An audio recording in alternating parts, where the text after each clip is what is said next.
All right, half a day, everybody. I'm Jason Salas, your 671 sports nerd. Now, anytime you get to hang out with members of our athletic community, it's always a pleasure because they share their insight, they share their wisdom, and they share their experiences, what it's like to represent Guam on an international stage. One such player that I've been covering for a very long time is the one and only Joe Bloss, shooting guard for the Team Guam men's national basketball team. Joe, good to see you. I never told you this, but the very first time I actually did play-by-play for a game of yours, it was at a St. John's, just one of those like business league tournaments. Oh, okay. You took off from like inside just before the free throw line, like before the restricted area, and you dunked with two hands. And I was like, most people on Guam wouldn't even think about trying that. Yeah. But that kind of does summarize, your game to this point. So, you've been with the national team since 06. Correct. 05. 05, there you 05. go. So 19 years now. Yep, 19, going on 20. Okay, and you've seen the various, the way the national team has evolved. We've gotten so much better. You just came back from a Japan and Mongolia trip. Yeah. Tell me about that now that you're 2-0 against Mongolia. That was a great trip, man. The Japan game was insane. I know if whoever saw it, you guys saw the atmosphere was crazy if you were there live. Everybody saw that. We were watching. That's probably the most people that I've ever played against in my life. Tough game. Took an L there. But we went on and I think we won the game we were supposed to win, which was against Mongolia. And that crowd from the last time we beat them with Ernest Ross, but as a beater, it was really hostile in that environment. But we came out with the win, and that's what we really wanted to do. That was the must-win game versus Mongolia. Yeah. Now, the last time I interviewed you, you were over at the Guam Elite Basketball, the training center. You guys were getting ready for the trip, and you were saying that even though you're a little bit older now, you understand the game so much more, but you still have that same attack mentality. Correct. Yeah. Yep. That's how it goes, man. As you get older, you lose your athleticism and stuff, and it's definitely my role has changed on the team, So now I just come in, provide leadership, and just settle the game down. You know what I mean? That's why they play defense. Like I said, it's always the same how you approach it with the mentality of attacking and being aggressive and all of that. But when you have different playing with the pros, the imports that we bring in on our team, it's like you have to just find your role, and that's kind of what my role is now. Slow down the game. Play defense, shoot open shots if I'm open, and try to create here and there, but no, don't force too much. What was that like, though? Because, that's really a hard thing for an athlete to do because they said, Coach E.J. Calvo was like, okay, we're going to bring in players and try and take our game to the next level. We're hopefully going to get to the point where we can qualify for the Olympics. You guys are well on your way there. Correct.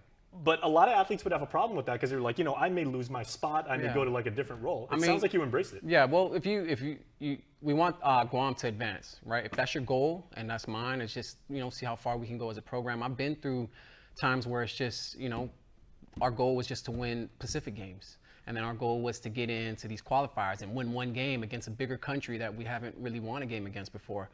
And so now, with our goals now, is we're trying to get into the next round of the FIBA Asia Cup. And in order to do that, we have to bring in these guys because we're going up against a lot of other pros. So we need to kind of level the playing field, coming from here. So it's necessary to have that, and all the local boys here that come to practices and they want to play on the Guam team. You just have to find your role within that, And I think everyone's doing a pretty good job of that. Everyone's kind of understanding that there is a bigger picture we're trying to achieve in terms of just Guam basketball itself, So I think it's better because it'll only trickle down as it comes back to the island. We bring that experience back over here, and it just trickles down to the high school level, down to the middle school level, and so on and so forth. But it's necessary, man. You have to. Once you get on this level, you're going to be playing against a bunch of other guys who are just as good as these guys we're bringing in. And you guys have a lot of court time on the men's national team now, because I know you, Jericho Cruz, the new guys like Mark Johnson, Ben Borja, Ty Wesley, that Kropako, Takumi Simon, the list goes on. But you guys really have a lot of chemistry. And if you watch the clips on YouTube, it really showed that you guys play as a unit. Yeah, well, we try. We only have a couple days when we do get together, when the Guam team actually assembles. It's only like 3-4 days before the actual game. And that's, happens once or twice throughout the year. So we have to develop some kind of chemistry within that time, And I think everyone on this team, everyone enjoys playing with each other. No one really has any animosity, anything. So all the egos kind of get checked out the door, And the main goal is just to win, man. That's all we play for, just win. So I'm happy we got the W in Mongolia, which was, like I said, the must-win for Guam.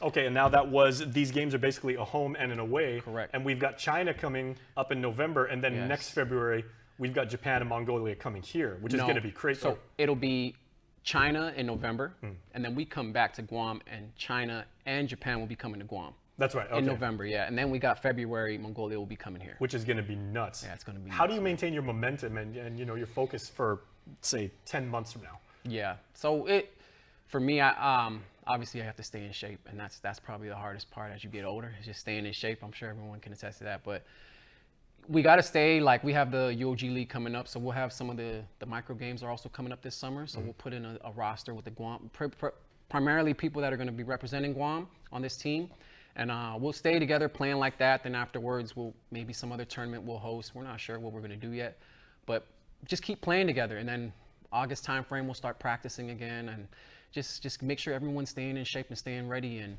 we're just coming off these February games, so most of the guys that are here kind of know their role, you know what I mean, going into these November games. So same thing, it's the same process, and just gotta, with every window of FIBA Asia, we just gotta get a little bit better every time. So eventually to the point where we crack ourselves into that next round. All right, now you've always been like a superstar when it comes to, like, like the business leagues.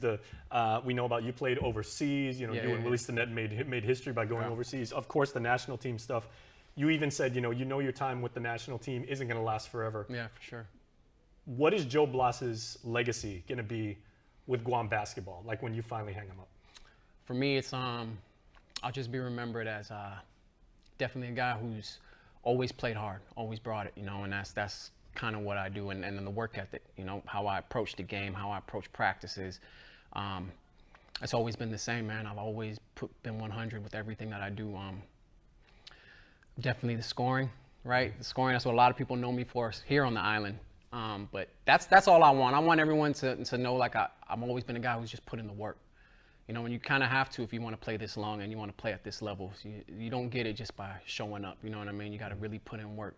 So that's all I really want my legacy to be for Guam, just a guy that brought it and kind of brought a culture of grind, you know what I mean? Really, you still got a really sweet jumper, bro. I got to tell you, I was watching in those games. I mean, yeah, if I get a chance to shoot, I can still hit some, but that's all I want to be remembered for, man. And I just love that I saw Guam basketball come from where it was to what it is now. I remember we had practices where we're just practicing in random courts that we could find, outside courts if that was the case. Yep.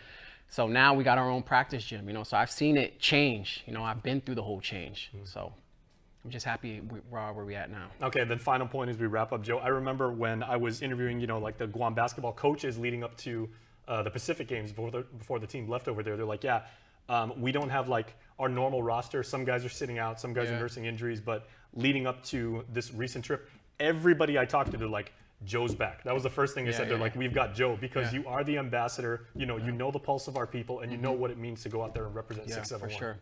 I think that's. And we know how much that means to you. Yeah, man. It means a lot, man. I'm sure, like most people that know Guam basketball, you'll probably know, like, I'm the last one standing, like the last homegrown boy that represented the island, like I would say from back then in 05, that like brought that culture of how we were hungry to these teams I've been on now. And yeah, man, it's amazing, man. I'm playing. I'm thankful for it. I'm grateful for all the times I got a chance to represent for Guam. All right. Well, it's been an amazing thing to watch, but certainly you are not done, man. So we know we've got China in a few months, and then we've got those games next year. So we know you're going to stay hungry and stay sharp. For sure. All right, Joe, thanks so much, man. Thanks, Jason. Appreciate it, brother. Joe Bloss, man, Team Guam men's basketball. Thank you.